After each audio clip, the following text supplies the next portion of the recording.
এই গাইজ কি খবৰ আপোনালোকৰ আশা কৰোঁ নিশ্চয় ভাল মই হয়তো ভাবিছে আপোনালোকে যে মই কিয় ভিডিঅ' দিয়া নাই সকলো খুলি ক'ম টাইটেল দেখি হয়তো গম পাইছে গতিকে ভিডিঅ'টো শেষলৈকে চাই থাকিব মই সকলোখিনি কথাই ক'ম আপোনালোকক কিনো হৈছিলে কিয় ইমান দিনে ভিডিঅ' দিয়া নাছিলোঁ আৰু থাম্বনেইল দেখি হয়তো গম পাইছে মই আজি আলু চপ বুলিও ক'ব পাৰে আলু টিক্কি বুলিও ক'ব পাৰে ৰেচিপি এটা লৈ আহিছোঁ বহুত সহজ হয় আৰু চাহৰ লগত খাব বহুত টেষ্টি হয় ৰেচিপিটো গতিকে পলম নকৰোঁ আহক ভিডিঅ'ৰ মাজলৈ আগবাঢ়ো আৰু প্ৰথমতে কৈ দিছোঁ যদি চেনেলটোলৈ নতুনকৈ আহিছে প্লিজ চেনেলটো ছাবস্ক্ৰাইব নকৰাকৈ নাযাব আৰু লাইক এটা কৰিব শ্বেয়াৰ এটা কৰি দিব আৰু কমেণ্ট এটা কৰি নিশ্চয় জনাব কেনেকুৱা পালে আৰু এতিয়া আহক ভিডিঅ'ৰ মাজলৈ আগবাঢ়ো মই গৰম এটা কেৰাহী লৈছোঁ তাত অকণমান মিঠাতেল দি দিছোঁ আৰু ইয়াতে অকণমান গোটা জিৰা দি দিম গোটা জিৰাখিনি ফুটালৈকে মই ৱেইট কৰি ল'ম আৰু এইটো গেছৰ ফ্লেমটো মিডিয়ামে ৰাখিব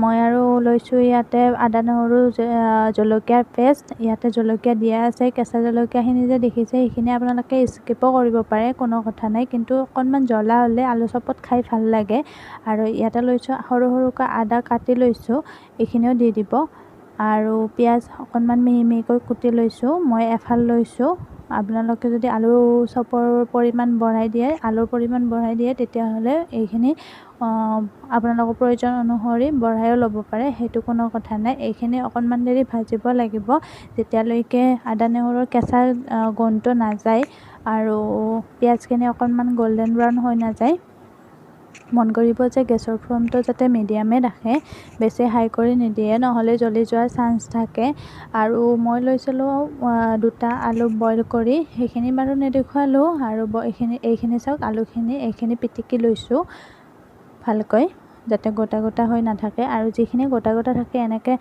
হেতাখনেৰে মই ভাঙি দিব চেষ্টা কৰিম এয়া চাওকচোন গোটেইখিনি মছলাৰ লগতে মিলাই লৈছোঁ আৰু এইখিনিতে এটা কথা ক'ব বিচাৰিছোঁ যে তেল বেছিকৈ নল'ব আৰু মই প্ৰয়োজন অনুসৰি মই ইয়াতে নিমখ দি দিছোঁ অকণমান যিহেতুকে ইয়াতে চাট মছলা দিমেই গতিকে চাট মছলাটোত নিমখ থাকে গতিকে নিমখৰ পৰিমাণটো চাই ল'ব এয়া চাওক মই চাট মছলা অকণমান দি দিছোঁ চাট মছলাটোত নিমখ থাকে গতিকে নিমখৰ পৰিমাণটো দিওঁতে অকণমান সাৱধানে দি দিব আৰু এইখিনি মছলাৰ লগত ভালকৈ লৰাই ল'ম আপোনালোকেও ভালকৈ লৰাই ল'ব তেতিয়াহে মছলাটো গোটেইখিনি আলুত সোমাই যাব আৰু তেতিয়া টেষ্টটো সম্পূৰ্ণ ভাল হ'ব খাবলৈ চাওকচোন কেৰাহীৰ পৰা উঠি আহিছে তেলটো এনেকুৱা হিচাপতে দিব লাগে বেছি তেল দিব নালাগে নহ'লে যিকেইটা চেপ দিম আমি আলু চপৰ সেইকেইটা বেয়া হৈ যায় আৰু এইখিনি প্ৰায় হৈ গ'ল যেতিয়া মছলাখিনি ভালদৰে মিক্স হৈ যায় আলুত তেতিয়াই হৈ যোৱা বুলি ধৰি ল'ব আৰু এনেকৈ মই বহলাই দিছোঁ আপোনালোকে যদি আপোনালোকৰ হাতত যদি টাইম থাকে তেতিয়াহ'লে এনেও দিব পাৰে ঠাণ্ডা হ'ব মোৰ হাতত বেছি টাইম নাছিলে গতিকে মই ফেনৰ তলত দি দিছিলোঁ আৰু এইপিনে এটা বাতি লৈছোঁ তাত অকণমান মোৰ প্ৰয়োজন অনুসৰি মই দিছোঁ আঢ়ৈ কাপ বেচন দি দিম আৰু ইয়াতে এজুকেট হালধি দি লৈছোঁ আৰু ইয়াতে দিম অকণমান নিমখ মন কৰিব যে আলুখিনিতো অলৰেডি নিমখ আছে আৰু এজুকেট ইয়াতে দিছোঁ বেকিং পাউডাৰ মন কৰিব যে বেকিং চ'ডা দিয়া নাই মই বেকিং পাউডাৰটোহে দিছোঁ যিটো কেকত ব্যৱহাৰ হয় আৰু এইখিনি ভালদৰে মিক্স কৰি ল'ম মিক্স কৰাৰ সময়ত অকণমান পানী দি পেলাই মিক্স কৰিব যিহেতুকে বেছি পনীয়াও হ'ব নালাগে আকৌ বেছি ডাঠো হ'ব নালাগে চাই থাককচোন মই ভিডিঅ'টোত দেখুৱাই দিছোঁ গোটেই ডিটেইলছত আপোনালোকৰ যাতে সুবিধা হয় আৰু এনেদৰে চাওক ভালকৈ যাতে গোটা গোটা হৈ নাথাকে বেচনখিনি ভালদৰে লৰাই ল'ম মই প্ৰয়োজন অনুভৱ কৰিলোঁ অকণমান পানীৰ গতিকে পানী অকণমান আৰু দি লৈছোঁ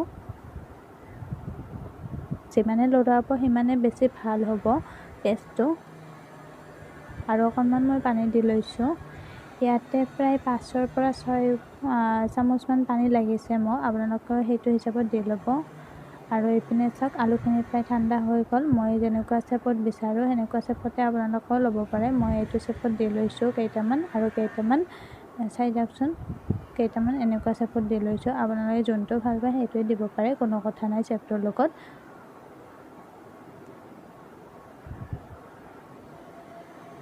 এইখিনি ভালকৈ ঠাণ্ডা হোৱাৰ পিছতে লাৰিব নহ'লে পৰি যাব পাৰে হাতত বহুতে টেষ্টি হয় আৰু ইজি প্ৰচেছত মই বনাইছোঁ বহুত কম মছলা লাগে ঘৰতে থাকে যিখিনি মছলা সেইখিনিৰে হয় আৰু খাবলৈতো আল্টিমেট হয়।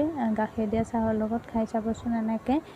আৰু অসমতো এতিয়া বৰষুণে হয়, বৰষুণ দি আছে মই গম পাইছোঁ। ইয়াততো বহুত গৰম, তথাপিতো খাব মন যোৱাৰ কাৰণে বনালোঁ। বৰষুণ বতৰত একচুৱেলি খাই ভাল লাগে, সেইটোৱে ক'ব বিচাৰিছোঁ। আৰু এতিয়া তেল গৰম হ'ব দিছিলোঁ মই, আৰু তেল গৰম হোৱাত ভালকৈ আলু চপটো মই ইয়াতে ডুবাই লৈছোঁ বেচনখিনিত, আৰু দি দিছোঁ ইয়াতে এনেকৈ।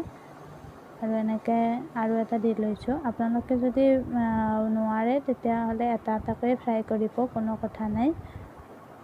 মোৰ সময়ৰ অভাৱৰ কাৰণে মই এনেকৈয়ে দি দিছোঁ। আৰু ওপৰত অকণমান বেচন দি দিছোঁ যাতে ভালকৈ ঢাক খাই যায়।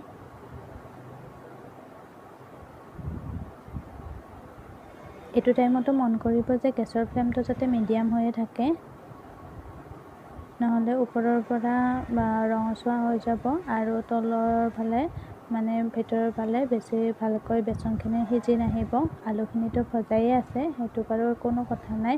এনেকৈ প্ৰায় 10 মিনিটমান ভাজি লোৱাৰ পিছত মই এনেকৈ জলকীয়া দি লৈছোঁ ফালি পেলাই। এইকেইটা চপৰ লগত গৰমে গৰমে খাই চাবচোন, ইমান ভাল লাগে। এইটো এটা এক্সট্ৰায়ে টেষ্ট হৈ যায়। এনেকৈ খাবচোন কেতিয়াও খোৱা নাই যদি। আৰু মোৰ আলু চপকেইটা প্ৰায় হৈ গৈছে আৰু নমাবৰ হ'বয়ে। এয়া চাওক, মই এটা এটাকৈ উঠাই লৈছোঁ কেৰাহীৰ পৰা।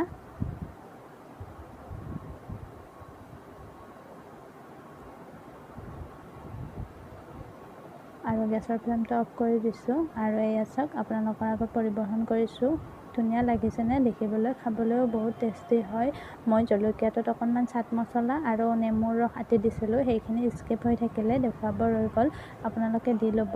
আৰু এতিয়া মই ক'ব লৈছোঁ, মই ইমান দিনে কিয় ভিডিঅ' দিব পৰা নাছিলোঁ। একচুৱেলি মোৰ নামত যি ভেকচিন আহিছে সেইটো মই ল'ব পৰা নাই, কাৰণ কিয় মোৰ আধাৰ কাৰ্ড নাই।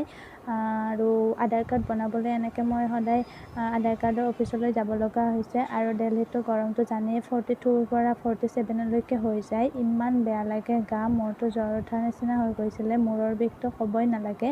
আৰু মৰিবৰ ভয়তেতো ভেকচিনটো ল'বই লাগিব। এনেই মই ভেকচিন ল'ব বহুত ভয় কৰোঁ, কিন্তু উপায়তো নাই, ল'বতো লাগিবই। আপোনালোকৰ যদি কোনোবাই লোৱা নাই ভেকচিন, প্লিজ লৈ ল'ব। এইটো বহুত জৰুৰী হৈ গৈছে। গতিকে আজিলৈ আহিছোঁ। আপোনালোকে যদি ভাল পালে প্লিজ লাইক এটা কৰিব, কমেণ্ট কৰিব।